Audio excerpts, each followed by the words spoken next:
আসসালামু আলাইকুম। আজকে আমরা এসএসসি হিসাব বিজ্ঞান দ্বিতীয় পত্র থেকে উৎপাদন ব্যয় হিসাব এই অধ্যায়ের উপর আরেকটা আমরা গুরুত্বপূর্ণ সৃজনশীল ম্যাথ সলভ করব। আজকে আমরা ঢাকা বোর্ড 2023 সালের আমরা 10 নং প্রশ্ন সমাধান করব। আমরা যদি 2023 সালে ঢাকা বোর্ড এই প্রশ্নটা দেখি, আসলে এই অধ্যায় থেকে আমরা দেখব যে দুটি প্রশ্ন হয়েছিল। একটি 6 নম্বরে উঠেছিল মজুরি বা বিবরণী অংশ থেকে, আর 10 নম্বরে আমরা যে ম্যাথটা সলভ করব এটা হচ্ছে উৎপাদন ব্যয়ের অর্থাৎ শিল্প প্রতিষ্ঠানের আসলে একটা পণ্য যে দ্রব্যত পরিবর্তন করে চূড়ান্ত পণ্যে উৎপাদন করে, এই পণ্য উৎপাদন করতে গিয়ে ধাপে ধাপে যে ব্যয়গুলো হয় এই ব্যয়গুলোকে নিয়ে আমরা আসলে সৃজনশীল জ্ঞানগুলো সলভ করব।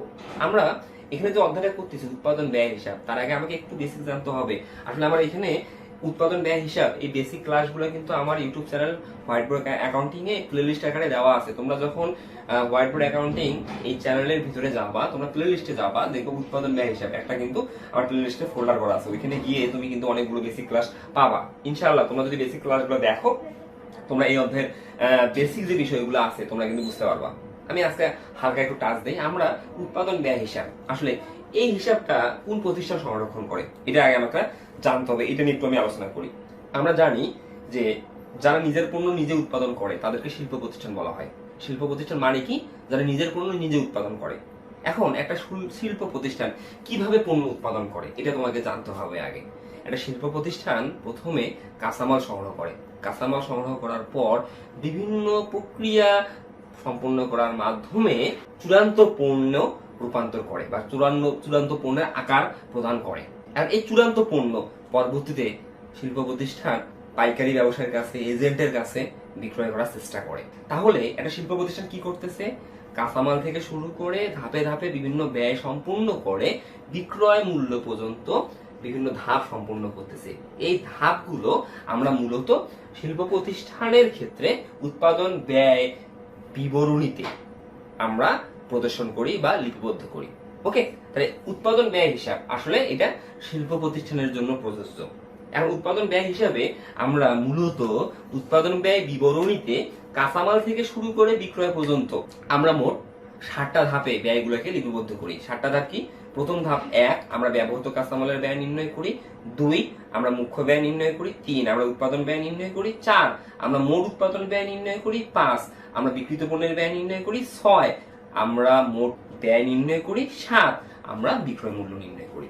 এই ধাপগুলো আমরা লিপিবদ্ধ করি উৎপাদন ব্যয় বিবরণীতে। সৃজনশীল অংশে আমার এই 7টা ধাপকে ভেঙে ভেঙে ক খ গ এ আমাকে প্রস্তুত করতে বলবে। এখানে আর অন্য কিছু না। এখানে আমরা যদি অঙ্কটা একটু লক্ষ্য করি, এখানে কি বলতেছে একটু আমরা দেখি। নাসির কোম্পানি লিমিটেড এর উৎপাদন সংক্রান্ত তথ্যাবলী নিম্নরূপ বিবরণ টাকা। প্রারম্ভিক দেখো, কাঁচামালের প্রারম্ভিক মজুদ 50,000 টাকা দেওয়া আছে, কাঁচামালের সমাপনী মজুদ 10,000 টাকা দেওয়া আছে, তৈরি পণ্যের প্রারম্ভিক মজুদ 200 একক 2 লক্ষ টাকা দেওয়া আছে, তৈরি পণ্যের সমাপনী মজুদ 300 একক এটা ওয়াট দেওয়া আছে। আসলে আমরা এখানে যে উৎপাদন ব্যয় হিসাব এই অধ্যায়ের আমরা ম্যাথটা করতেছি, এটা কিন্তু একক রিলেটেড অঙ্ক। একক রিলেটেড অঙ্কে 4টা একক থাকা বাধ্যতামূলক। আমি আসলে কয়ে আসতেছি। প্রারম্ভিক মজুদ একক, উৎপাদন একক, বিক্রয় একক, সমাপনী মজুদ একক। তাহলে আমরা দেখতেছি তৈরি পণ্যের প্রারম্ভিক মজুদ 200 একক দেওয়া আছে, তৈরি পণ্যের সমাপনী মজুদ 300 একক দেওয়া আছে।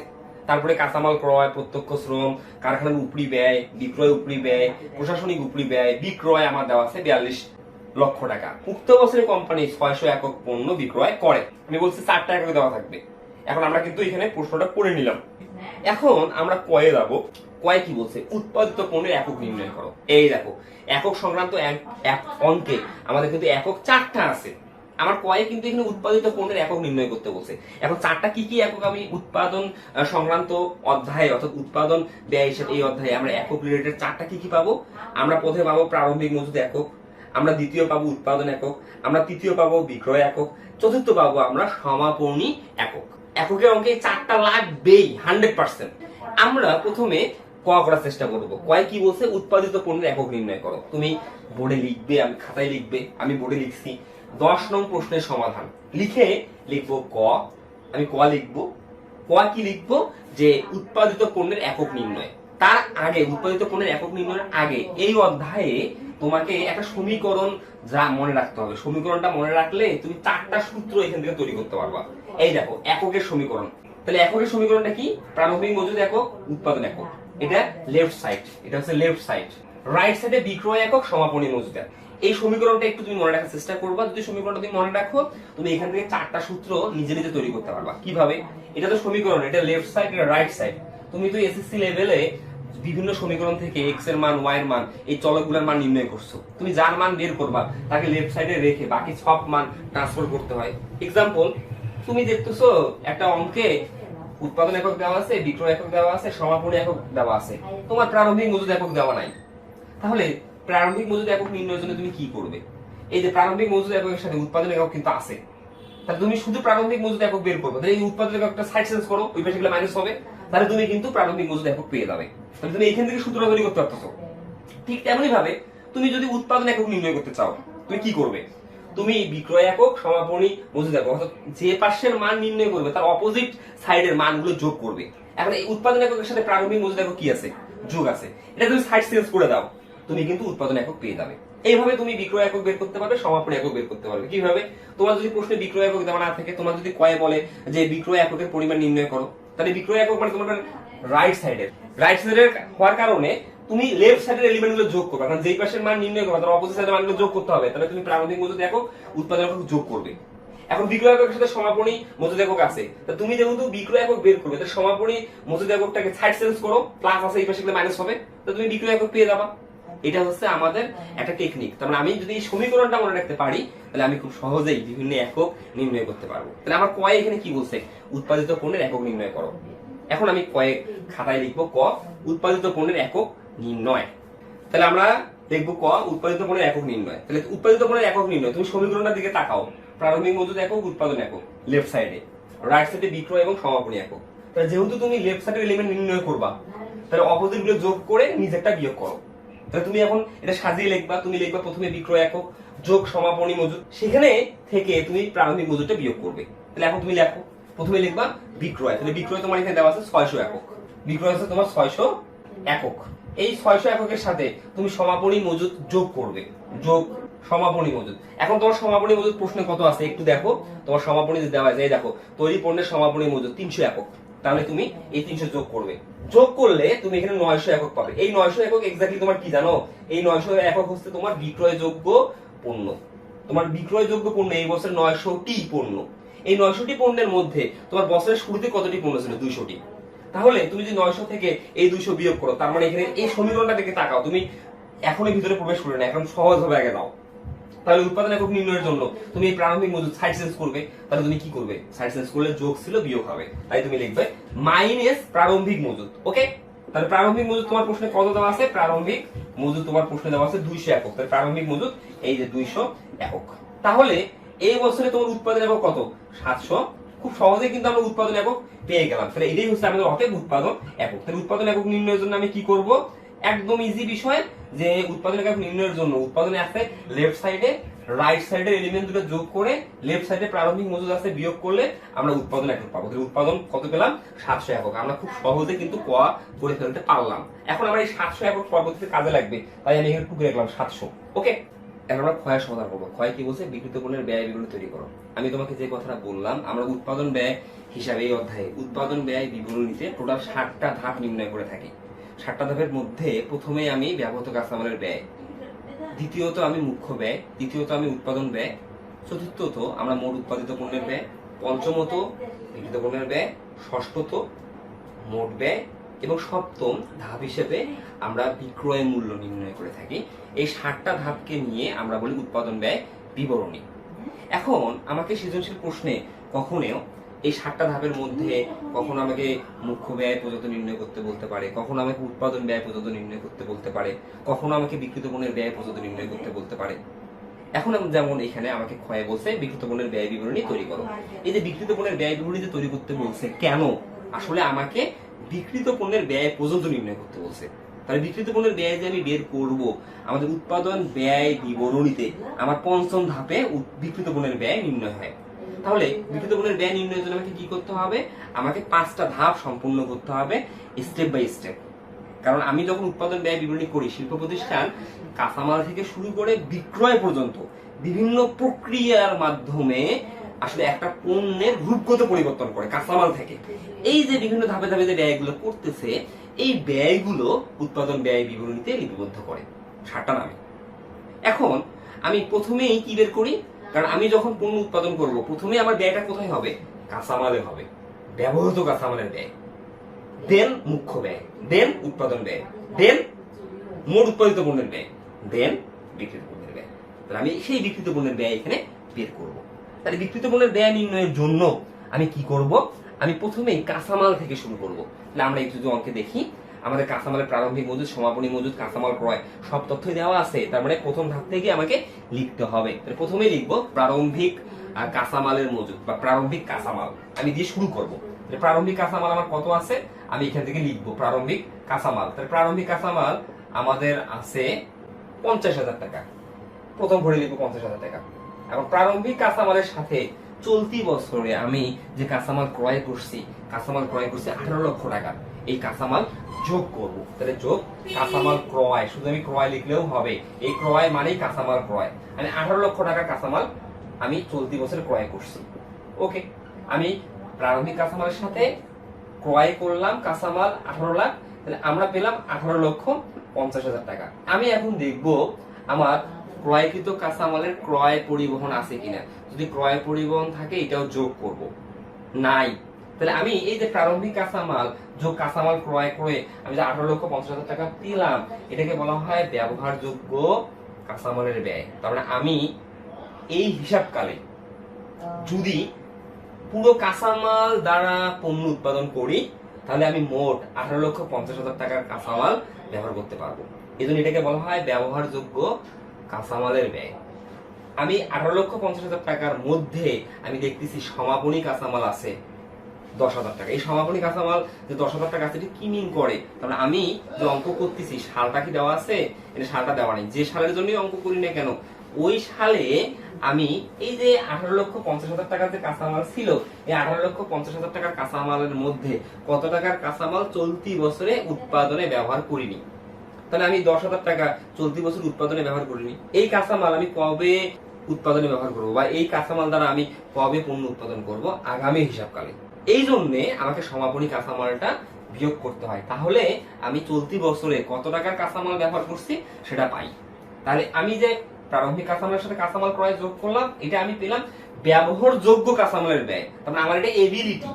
আমি যদি এই বছরে পুরো কাঁচামাল দ্বারাই পণ্য উৎপাদন করি, তাহলে আমি সর্বোচ্চ 18,50,000 টাকার কাঁচামাল ব্যবহার করতে পারবো, এটা আমার সামর্থ্য, এবিলিটি। কিন্তু আমি কি আসলে এই বছরে 18,50,000 টাকার কাঁচামাল দ্বারাই পণ্য উৎপাদন করছি? না, আমি এই বছরে এই 18,50,000 টাকার কাঁচামালের মধ্যে 10,000 টাকার কাঁচামাল ব্যবহার করিনি। আমি প্রথমে কি বের করব, ব্যবহৃত কাঁচামালের ব্যয় বের করব। তাই আমি এখান থেকে সমাপনী কাঁচামাল বিয়োগ করব। আমাকে সিস্টেমটা বুঝতে হবে, বেসিকটা জানতে হবে। আমি যদি বেসিকটা জানি, আমার কাছে সব সহজ। সমাপনী কাঁচামাল অর্থাৎ সমাপনী কাঁচামালের মজুদ লিখবা, সমাপনী মজুদ আমি লিখছি, সমাপনী কাঁচামাল তুমি লিখবা। সমাপনী কাঁচামাল তোমার কত টাকা আছে, তোমার আছে 10,000 টাকা। এই 10,000 টাকা তুমি এখান থেকে বিয়োগ করবা। ওকে, বিয়োগ করলা। বিয়োগ করলে তুমি যে টাকাটা পাবা, এটা তুমি দিয়ে দিবা আসলে দ্বিতীয় ঘরে 18,40,000। সোজায় না দিয়ে একটু নিচে দিবা, কারণ এখানে তোমার শিরোনামে লিখতে হবে ব্যবহৃত কাঁচামালের ব্যয়। তুমি যে 18,40,000 টাকা পেলা, এটা হচ্ছে ব্যবহৃত কাঁচামালের ব্যয়। তাহলে তুমি প্রথম ধাপ পেয়ে গেলা। এইভাবে তুমি 7টা ধাপ সম্পূর্ণ করবে। তুমি ব্যবহৃত কাঁচামালের ব্যয় পেয়ে গেলা 18,40,000। এই ব্যবহৃত কাঁচামালের ব্যয়ের সাথে তুমি এখন প্রত্যক্ষ মজুরি বা শ্রম এবং প্রত্যক্ষ অন্যান্য খরচ যোগ করবা, তাহলে তুমি মুখ্য ব্যয় পাবা। আমি এগুলো সব বেসিক তোমাকে বুঝাইছি। তুমি যদি আমার প্লেলিস্টে গিয়ে আগের ক্লাসগুলো দেখো, তুমি এখানে বেসিক গুলো পেয়ে যাবে। ওকে, তাহলে এখন দেখবো আমাদের প্রত্যক্ষ মজুরি বা শ্রম আছে কিনা। এই দেখো আছে প্রত্যক্ষ শ্রম। তাহলে আমরা কি করব, ব্যবহৃত কাঁচামালের ব্যয়ের সাথে প্রত্যক্ষ শ্রম যোগ করব। প্রত্যক্ষ শ্রম যোগ করলে আমরা কিন্তু মুখ্য ব্যয় পাবো, এটা খুবই গুরুত্বপূর্ণ। এখন প্রত্যক্ষ শ্রমের সাথে প্রত্যক্ষ অন্যান্য খরচ থাকতে পারে, এই অঙ্কে কিন্তু প্রত্যক্ষ অন্যান্য খরচ নাই। মানে ব্যবহৃত কাঁচামালের ব্যয়ের সাথে প্রত্যক্ষ শ্রম এবং প্রত্যক্ষ অন্যান্য খরচ, শ্রম বা মজুরি একই কথা, কখনো শ্রম থাকতে পারে, কখনো মজুরি থাকতে পারে। আমি দুটো ব্যয় যোগ করলে আমরা মুখ্য ব্যয় পাবো। তাহলে এখানে প্রত্যক্ষ শ্রম কত টাকা আছে, 5 লক্ষ টাকা আছে। এই 5 লক্ষ টাকা আমি দ্বিতীয় ঘরে দিব। তাহলে আমার 18,40,000 সাথে এই 5 লক্ষ যোগ করলে আমি পাবো 23,40,000 টাকা। এই 23,40,000 টাকাকে আমরা বলবো মুখ্য ব্যয়। তার মানে এটা আমাদের দ্বিতীয় শিরোনাম, মুখ্য ব্যয়। দেখছো বিষয়টা? আমি দ্বিতীয় শিরোনাম পেয়ে গেলাম মুখ্য ব্যয়। এখন মুখ্য ব্যয়ের সাথে আমরা কারখানার উপরি ব্যয় যোগ করব। কারখানার উপরি ব্যয় যদি প্রশ্নে দেওয়া থাকে ভালো, আবার যদি প্রশ্নে কারখানার উপরি ব্যয় দেওয়া না থাকে, আমাদের এমসিকিউ এ কিন্তু এটা লাগবে, আবার অনেক সৃজনশীল প্রশ্ন আমাদের লাগবে যে কারখানার উপরি ব্যয় 3 প্রকার: পরোক্ষ কাঁচামাল, পরোক্ষ মজুরি বা শ্রম, কারখানায় সংগৃহীত যে কোনো ব্যয়। এই 3টে ব্যয়কে আমরা কারখানার উপরি ব্যয় বলি। এখন মুখ্য ব্যয়ের সাথে কারখানার উপরি ব্যয় যোগ করলে আমরা উৎপাদন ব্যয় পাই। তাহলে আমরা দেখব যোগ কারখানার উপরি ব্যয়। তাহলে কারখানার উপরি ব্যয় আমি কত টাকা দেখতেছি? 3 লক্ষ টাকা। এই 3 লক্ষ টাকা এখন যোগ করব। যোগ করলে আমি পাবো এখন 26,40,000 টাকা। এই 26,40,000 টাকাকে আমরা বলবো উৎপাদন ব্যয়। তাহলে আমরা খুব সহজে দেখো আমরা কিন্তু উৎপাদন ব্যয় নির্ণয় করতে পারলাম। আমরা উৎপাদন ব্যয় কিভাবে নির্ণয় করলাম? আমরা প্রথমে ব্যবহৃত কাঁচামালের ব্যয় নির্ণয় করলাম, তার সাথে আমরা প্রত্যক্ষ শ্রম থাকলে শ্রম, প্রত্যক্ষ মজুরি থাকলে মজুরি যোগ করব, আমরা মুখ্য ব্যয় পাবো। মুখ্য ব্যয়ের সাথে কারখানার উপরি ব্যয় যোগ করলে আমরা উৎপাদন ব্যয় পাবো। এই উৎপাদন ব্যয় কিন্তু আমরা 3 নম্বর শিরোনাম হিসেবে বের করলাম। এর সাথে আমরা এখন যদি দেখি আমাদের প্রারম্ভিক চলতি কার্য আছে, চলমান কার্য যেটা যোগ করব, সমাপনী থাকলে বিয়োগ করব। তার মানে 4 নম্বর ধাপ। 4 নম্বর ধাপ কম্পালসারি না। যদি 4 নম্বর ধাপের এলিমেন্ট থাকে অর্থাৎ উৎপাদন ব্যয়ের সাথে যদি দেখি আমার চলতি কার্য আছে, তাহলে প্রারম্ভিক চলতি কার্য যোগ করব, সমাপনী চলতি কার্য বিয়োগ করব, তাহলে আমি পাবো মোট উৎপাদিত পণ্যের ব্যয়। 4 নম্বর ধাপ।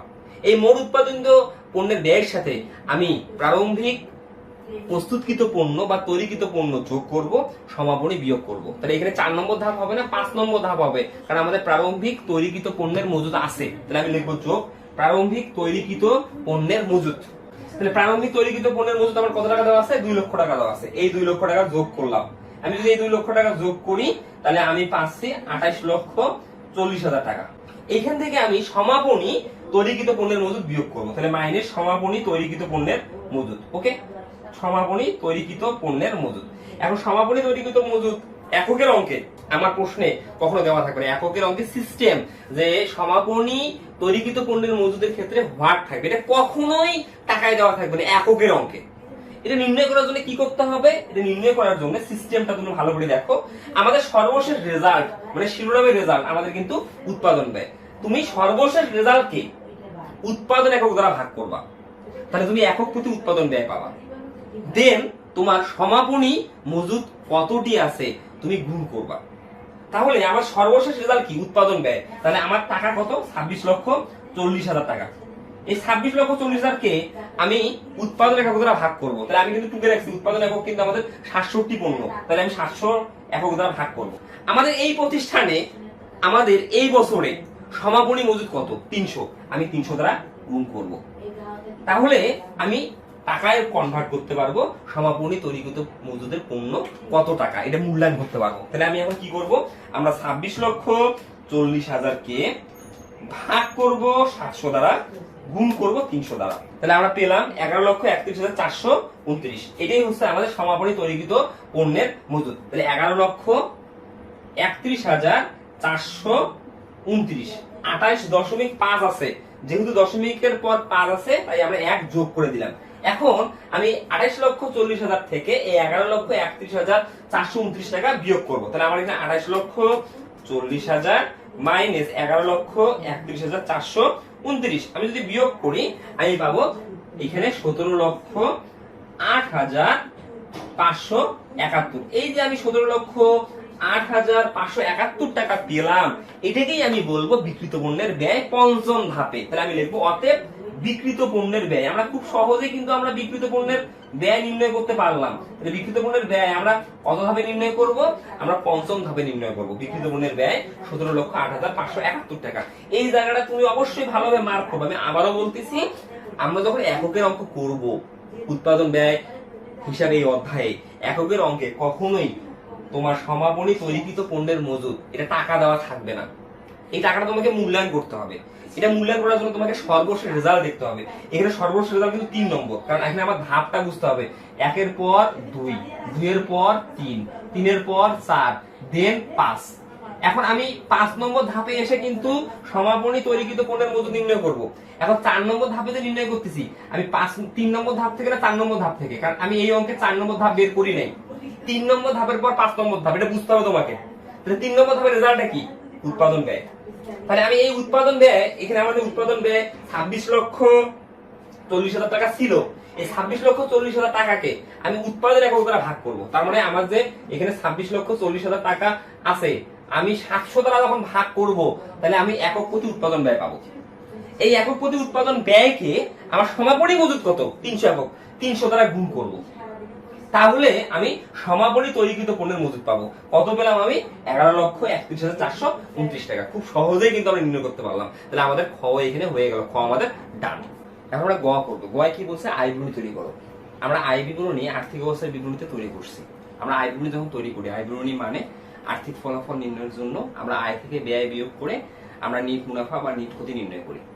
আমরা যখন পণ্যের প্রতিষ্ঠানে আয় বিবরণী প্রস্তুত করি, আমরা আয়গুলোকে এবং ব্যয়গুলোকে আমরা বিভিন্ন শ্রেণীতে বিভক্ত করে আমরা নিট মুনাফা, মোট মুনাফা, পরিচালন মুনাফা, নিট মুনাফা নির্ণয় করে থাকি। আমরা আয় বিবরণীতে কি করি? যেহেতু এটা পণ্যের প্রতিষ্ঠান, আমরা পরিচালন আয় তথা বিক্রয় থেকে বিক্রিত পণ্যের ব্যয় বিয়োগ করি, আমরা মোট মুনাফা পাই। সেখান থেকে আমরা পরিচালন ব্যয় বিয়োগ করি, আমরা কখনো ওটা পরিচালন মুনাফা নামে দেখাই, কখনো নিট মুনাফা নামে দেখাই। তাহলে আমরা এখানে এটাই করব। আমরা প্রশ্নে দেখতেছি আমাদের বিক্রয় দেওয়া আছে 42 লক্ষ টাকা। তাহলে বিক্রয় মানে যেহেতু এখানে আমাকে আয় বিবরণী প্রস্তুত করতে বলছে, তার মানে আমি প্রথমেই লিখবো পরিচালন আয়। তাহলে আয় বিবরণী প্রস্তুত করার লক্ষ্যে তুমি প্রথমে কি করবা? লিখবা গ। 10 নং প্রশ্ন তো করতেছো গ। প্রথমে লিখবা প্রতিষ্ঠানের নাম নাসির কোম্পানি লিমিটেড, তার নিচে লিখবা আয় বিবরণী, তার নিচে লিখবা 31/2000 এত সালের 31 নম্বর তারিখের সমাপ্ত বছরের জন্য। এখানে তারিখ নাই, আসলে এখানে তুমি সালটা দিবা না, আসলে 31 ডিসেম্বর তারিখের সমাপ্ত বছরের জন্য দিয়ে প্রথমেই লিখবা পরিচালন আয় তথা বিক্রয়। তোমার প্রশ্নে বিক্রয় কত দেওয়া আছে আমি লিখে রাখছি, বিক্রয় লেখা আছে 42 লক্ষ টাকা। এটা তুমি দিবে একদম দ্বিতীয় ঘরে 42 লক্ষ টাকা। এটার কোনো কাজ নাই। বিক্রয় থেকে তুমি বাদ দিবে বিক্রিত পণ্যের ব্যয়। এই বিক্রিত পণ্যের ব্যয় তুমি কিন্তু ক্ষয়ে নির্ণয় করছো। তাহলে আমরা জানি যখন আমরা আয় বিবরণী প্রস্তুত করি, বিক্রয় থেকে বিক্রিত পণ্যের ব্যয় বিয়োগ করতে হয়। তার মানে আমি যে 42 লক্ষ টাকায় পণ্য বিক্রি করছি, এই 42 লক্ষ টাকার মধ্যে মানে আসল কত, তাহলে আমি ক্ষয়ে বের করছি বিক্রিত পণ্যের ব্যয়, সেটা হচ্ছে 17,08,571 টাকা। এখন আমি 42 লক্ষ টাকা থেকে যদি 17,08,571 টাকা বিয়োগ করি, তাহলে আমরা কিন্তু এখানে মোট মুনাফা পাবো, কারণ ব্যয় কম আয় বেশি। তাহলে আমি বিয়োগ করি 42 লক্ষ টাকা মাইনাস 17,08,571 টাকা। তাহলে আমরা এখানে পাচ্ছি মোট মুনাফা 24,51,429 টাকা। এটা কিন্তু আমাদের মোট মুনাফা, কারণ আমি 17,08,571 টাকার পণ্য 42,000 টাকায় বিক্রি করছি 42 লক্ষ টাকায়। তাহলে আমার এখানে মুনাফা অর্থাৎ মোট মুনাফা কত? 24,91,429 টাকা। এটা হচ্ছে আমাদের মোট মুনাফা। এখান থেকে আমি পরিচালন ব্যয় বিয়োগ করব। এখন আমাদের উৎপাদন ব্যয় হিসাবে পরিচালন ব্যয় বলতে আমরা কি বুঝি? বিক্রয় ও বন্টন ব্যয়, অফিস ও প্রশাসনিক ব্যয়। তাহলে আমরা দেখি আমাদের প্রশ্নে কি আছে, একটু শুরু থেকে আসি। এই দেখো স্পষ্ট দেওয়া আছে বিক্রয় উপরি ব্যয়, প্রশাসনিক উপরি ব্যয়। এটাই আমি লিখবো। প্রথমে লিখবো বিক্রয় উপরি ব্যয়, তারপর লিখবো প্রশাসনিক উপরি ব্যয়। তাহলে বিক্রয় উপরি ব্যয় আমাদের প্রশ্নে কত টাকা দেওয়া আছে? 2,50,000 টাকা। প্রথম ঘরে লিখবো 2,50,000 টাকা। তারপর লিখবো প্রশাসনিক উপরি ব্যয়, আমাদের প্রথম ঘরে কত দেওয়া আছে? 4 লক্ষ টাকা। এই 4 লক্ষ টাকা লিখবো। এই দুটাকে যোগ করলেই আমি পরিচালন ব্যয় পাবো। তাহলে আমার পরিচালন ব্যয় কত টাকা? 6,50,000 টাকা। তাহলে আমরা মোট মুনাফা থেকে ওই 6,50,000 টাকা বিয়োগ করব। আমরা খুব সহজেই কিন্তু এখানে আয় বিবরণী প্রস্তুত করতে পারবো, খুব সিম্পল। তাহলে 24,91,429 মাইনাস 6,50,000, তাহলে আমি পাবো 18,41,429 টাকা। তাহলে 18,41,429 টাকা। এই যে 18,41,429 টাকা যে আমি পেলাম, এটা নরমালি আমি যখন আর্থিক বিবরণী অধ্যায়টা করছিলাম, এটা লিখছিলাম পরিচালন মুনাফা, কারণ এখানে আমার অপরিচালন আয় ছিল, অপরিচালন ব্যয় ছিল। কিন্তু যেহেতু আমি এখানে উৎপাদন ব্যয় হিসাবে এই অধ্যায়টা করতেছি, এখানে কিন্তু অপরিচালন আয়, অপরিচালন ব্যয় থাকবে না। আমাকে যখন আয় বিবরণী প্রস্তুত করতে বলবে, তখন আমি কি করব? আমি পরিচালন আয় তথা বিক্রয় থেকে বিক্রিত পণ্যের ব্যয় বিয়োগ করব, আমি মোট মুনাফা পাবো, সেখান থেকে পরিচালন ব্যয় বিয়োগ করব, আমরা নিট মুনাফা পাবো। তাহলে আমরা অতএব লিখবো এটা নিট মুনাফা। আমরা কিন্তু খুব সহজে আয় বিবরণী এখানে করব। এটা কিন্তু আর আর্থিক বিবরণীর মতো জটিল না, এটা খুব সহজে হবে। এই যে নিট মুনাফা পেলাম আমরা 18,41,429 টাকা দিয়ে A to Z বক্স করে দেবো। আমরা খুব সহজে এখানে আমরা আয় বিবরণী প্রস্তুত করে ফেললাম। তাহলে আমরা কিন্তু খুব সহজে অঙ্কগুলো করার চেষ্টা করতেছি। যদি তুমি মনোযোগ দিয়ে আমার ক্লাসগুলো দেখো, মনে হয় না তোমাকে আর কোথাও পড়তে হবে। তুমি আমার ক্লাসগুলো দেখে ইনশাআল্লাহ A+ পাওয়ার মতো প্রিপারেশন নিতে পারবে। ওকে, তাহলে আজকে এই পর্যন্ত। তোমরা ভালো থাকবে, সুস্থ থাকবে। আল্লাহ হাফেজ। আসসালামু আলাইকুম।